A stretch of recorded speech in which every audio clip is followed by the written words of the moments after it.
তোমাদের সাথে শেয়ার করব দারুণ খাস্তা মুচমুচে একটা বিস্কুট রেসিপি, যেটা তোমরা 10 মিনিটের মধ্যেই বানিয়ে নিতে পারবে। বানানো একেবারেই সহজ, আর এইটা খুব কম উপকরণ দিয়ে কিন্তু ঝটপট বানিয়ে নেওয়া যায়। একদিকে চা বসিয়ে আর একদিকে এই বিস্কুটটা কিন্তু তোমরা ঝটপট বানিয়ে নিতে পারবে। বন্ধুরা, বিস্কুটের আওয়াজটা শুনে তোমরা বুঝতেই পারবে যে এটা কতটা খাস্তা আর মুচমুচে তৈরি হয়েছে।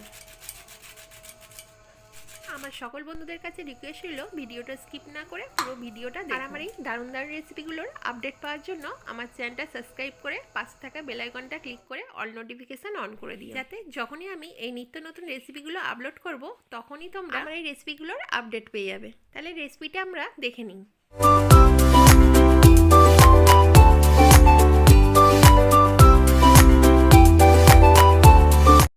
সবার প্রথমে আমি এখানে এই কাপ মেপে 1 কাপ আটা নিয়ে নিয়েছি, তবে তোমরা এখানে আটার জায়গায় ময়দাও নিতে পারো। এবার নিয়ে নিচ্ছি ওই কাপ মেপেই 1 কাপ সুজি, মানে এখানে আমি যতটা পরিমাণের আটা নিয়েছি ততটা পরিমাণেরই আমি সুজি নিয়ে নিলাম। দিয়ে দিলাম সামান্য একটু নুন। এখন আমি হাত দিয়ে এই সব উপকরণগুলো খুব ভালো করে মিশিয়ে নেব। বন্ধুরা, আমি এখানে 1 কাপ আটা আর 1 কাপ সুজি দিয়েই বিস্কুটটা তৈরি করে দেখাচ্ছি। তবে তোমরা যদি এখানে বিস্কুটটা আরও বেশি করে বানাতে চাও তাহলে আটার পরিমাণ আর সুজির পরিমাণটা একটু বেশি করে দেবে। তো আমি এখানে সব উপকরণগুলো খুব ভালো করে মিশিয়ে নিয়েছি। এখন আমি এর মধ্যে দিয়ে দিয়েছি কিছুটা কোরানো নারকেল। যেহেতু এটা নারকেল বিস্কুট, ওই জন্য আমি এখানে নারকেল কিছুটা অ্যাড করে দিলাম। তবে আমি এখানে কোরানো নারকেল নিয়ে নিয়েছি, তোমরা যদি চাও কোকোনাট পাউডারও ব্যবহার করতে পারো। নারকেলটা দিয়ে দেওয়ার পর আবারও আমি নারকেলটা খুব ভালো করে আটা আর সুজির সাথে মিশিয়ে নিচ্ছি। বিস্কুটটার মধ্যে দারুণ স্মেল আসার জন্য আমি এখানে অ্যাড করলাম 1 টেবিল চামচ ঘি। তবে এটা একেবারেই অপশনাল, তোমরা যদি দিতে না চাও নাও দিতে পারো। এরপর এর মধ্যে দিয়ে দিলাম বড় চামচের 2 টেবিল চামচ সাদা তেল। এখন খুব ভালো করে আমি মেখে নিয়ে ময়ান দিয়ে নেব। এই কাজটা একটু সময় ধরে করতে হবে। যতক্ষণ ধরে এইভাবে হাত দিয়ে মেখে নেবে তত কিন্তু এইটা ভালো ময়াম দেওয়া যাবে, আর বিস্কুটগুলো কিন্তু ততটাই খাস্তা তৈরি হবে। বন্ধুরা, এর আগে আমি আমার চ্যানেলে অন্যরকমভাবে একটা বিস্কুট রেসিপি শেয়ার করেছি, তোমরা যদি চাও আমার চ্যানেলে গিয়ে ভিজিট করতে পারো। তো দেখো বন্ধুরা, আমি এটাকে খুব ভালো করে মেখে এইভাবে ময়ান দিয়ে নিয়েছি। এবার অন্যদিকে এরকম একটা বাটি নিয়ে নিয়েছি। বাটির মধ্যে দিয়ে দিলাম 2 টেবিল চামচ চিনি। এরকম বড় চামচের 2 টেবিল চামচ চিনি নিয়ে নিলাম। তবে তোমরা যদি বেশি মিষ্টি খেতে চাও তাহলে আরও একটু চিনি অ্যাড করে দিতে পারো। এরপর এর মধ্যে দিয়ে দিলাম ফ্রিজের ঠান্ডা জল, যাতে চিনিটা জলের সঙ্গে পুরোপুরি মিশে না যায়। এখন অ্যাড করব 1 টেবিল চামচ সাদা তেল। এখন এটাকে খুব ভালো করে আমি একটা চামচের সাহায্যে নাড়াচাড়া করে মিশিয়ে নিচ্ছি। চিনিটা জলের সাথে এমনভাবে মিশিয়ে নিতে হবে যাতে এটা হাফ গলে যায় আর হাফ গোটা থাকে। চিনিটা যেন পুরোপুরি মিশে না যায়, তাই জন্যই কিন্তু আমি এখানে ঠান্ডা ফ্রিজের জল ব্যবহার করেছি। ঠান্ডা জলে কিন্তু চিনিটা তাড়াতাড়ি মিশে যাবে না। তো দেখো বন্ধুরা, আমার এখানে জলটা পুরোপুরি রেডি হয়ে গেছে। আমি এইভাবে জলটাকে পুরো রেডি করে নিয়েছি। এখন জলটা অল্প অল্প করে আমি আটার মধ্যে দেবো আর হাত দিয়ে খুব ভালো করে মিশিয়ে নেব। জলটা কিন্তু এখানে একেবারে দেওয়া যাবে না, অল্প অল্প করে জল নিয়ে আমি এইভাবে মেখে নিচ্ছি। এইভাবে হাত দিয়ে মাখতে মাখতে তলার অবশিষ্ট চিনিগুলো আমি এই আটার মধ্যে সবটা দিয়ে দিলাম। এবারে আমি চিনিগুলোর সাথে আমি আটাটা খুব ভালো করে মেখে একটা ডো বানিয়ে নিচ্ছি। এতে চিনিগুলো একটু দানা দানা থাকবে আর বিস্কুটের সাথে মুখে পড়লে ভালোই লাগবে। তো দেখো বন্ধুরা, আমি এরকম শক্ত একটা ডো বানিয়ে নিয়েছি। ডোটা কিন্তু নরম করা যাবে না, এরকম শক্ত করেই মেখে নিতে হবে। এখন আমি এটাকে 15 মিনিটের জন্য রেস্টে রেখে দেবো। তো ফিরে এলাম 15 মিনিট পর। এখন আবার ওইটাকে হাত দিয়ে এইভাবে মেখে নিতে হবে। যেহেতু এটাতে আমি সুজি অ্যাড করেছিলাম তার জন্য কিন্তু ডোটা আরও শক্ত হয়ে গেছে, আর এটা কিন্তু যত শক্ত হবে ততই কিন্তু বিস্কুটগুলো খাস্তা হবে। এখন একটা রুটি করার চাকি নিয়ে নিয়েছি।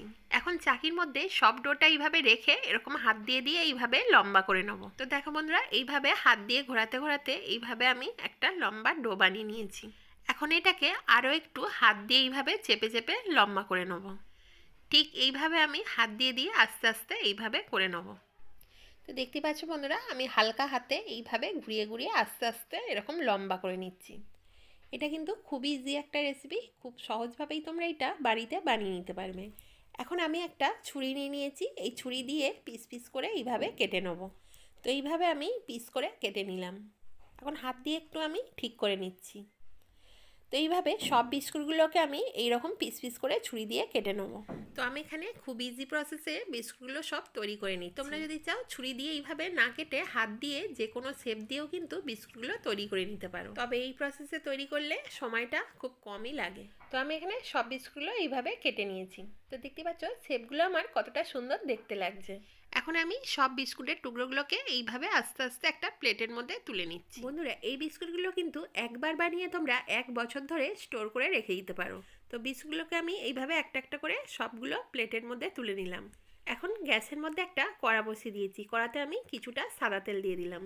গ্যাসের ফ্লেমটা হাই করে তেলটাকে আমি খুব ভালো করে গরম করে নেব। তেলটা খুব ভালো করে গরম হয়ে যাওয়ার পর এবারে একটা একটা করে বিস্কুট আমি তেলের মধ্যে ছেড়ে দেবো। তবে হ্যাঁ, বিস্কুটগুলো তেলের মধ্যে ছাড়ার আগে গ্যাসটা কিন্তু একদম লোতে করে দিতে হবে। মানে হাই ফ্লেমে তেলটাকে খুব ভালো করে গরম করে নেওয়ার পর লো ফ্লেমে কিন্তু বিস্কুটগুলোকে ভাজতে হবে, নাহলে বিস্কুটগুলো খুব তাড়াতাড়ি লাল হয়ে যাবে আর ভিতরটা কাঁচা থেকে যাবে। তার জন্য ধৈর্য ধরে এইভাবে লো ফ্লেমে উল্টে পাল্টে বিস্কুটগুলোকে লাল লাল করে ভেজে নিতে হবে। তো এইভাবে বারবার করে উল্টে পাল্টে আমি বিস্কুটগুলোকে দেখো ভেজে নিচ্ছি। তো এখন আমার এটা পুরোপুরি ভাজা হয়ে গেছে। এবারে একটা খুন্তির সাহায্যে আমি একটা প্লেটের মধ্যে তুলে নেব। এই রকম লাল লাল করে আমি বিস্কুটগুলোকে ভেজে নিয়ে একটা প্লেটের মধ্যে তুলে নিচ্ছি। তো একই প্রসেসে আমি সব বিস্কুটগুলোকে এইভাবে ভেজে একটা প্লেটের মধ্যে তুলে নিলাম। বিস্কুটগুলো গরম অবস্থায় নরম থাকবে, যত ঠান্ডা হবে তত কিন্তু এটা দারুণ মুচমুচে আর খাস্তা হবে। ঠান্ডা হয়ে যাওয়ার পর আমি একটা বিস্কুট তোমাদেরকে ভেঙে দেখাচ্ছি যে কতটা সুন্দর মুচমুচে আর খাস্তা তৈরি হয়েছে। এই বিস্কুটটা দেখতে যতটা সুন্দর হয়, খেতেও কিন্তু দারুণ হয়। যে একটা খাবে সেই বিস্কুট বারবার চাইবে। তো দেখতেই পেলে বন্ধুরা, 1 কাপ আটা দিয়ে আর 1 কাপ সুজি দিয়ে কতটা সুন্দর আর পারফেক্ট বিস্কুট তৈরি করে নিলাম। খুব কম সময়ে, খুব কম পরিশ্রমে আর খুব কম উপকরণ দিয়ে কিন্তু এই বিস্কুটটা ঝটপট বানিয়ে নেওয়া যায়। আমার সকল বন্ধুদের কাছে রিকোয়েস্ট হইল একবার হলেও বাড়িতে এই বিস্কুটটা বানিয়ে দেখো, আর আমাকে কমেন্ট করে বলো এই রেসিপিটা তোমাদের কেমন লেগেছে। ভালো লাগলে একটা লাইক করে দিও, আর যতটা পারবে তোমাদের বন্ধুদের সাথে শেয়ার করে দিও। যারা যারা এখন আমার চ্যানেলটা সাবস্ক্রাইব করোনি তাদেরকে আমার চ্যানেলটা সাবস্ক্রাইব করার রিকোয়েস্ট রইল। পাশে থাকা বেল আইকনটা ক্লিক করে অল নোটিফিকেশন অন করে দিও, যাতে আমার এই নিত্য নতুন রেসিপির আপডেটগুলো সবার আগে তোমরা পাও। আজকের মতন এই পর্যন্তই। দেখা হচ্ছে আবার কোনো নিত্য নতুন রেসিপির সাথে। সবাই সুস্থ থেকো, ভালো থেকো।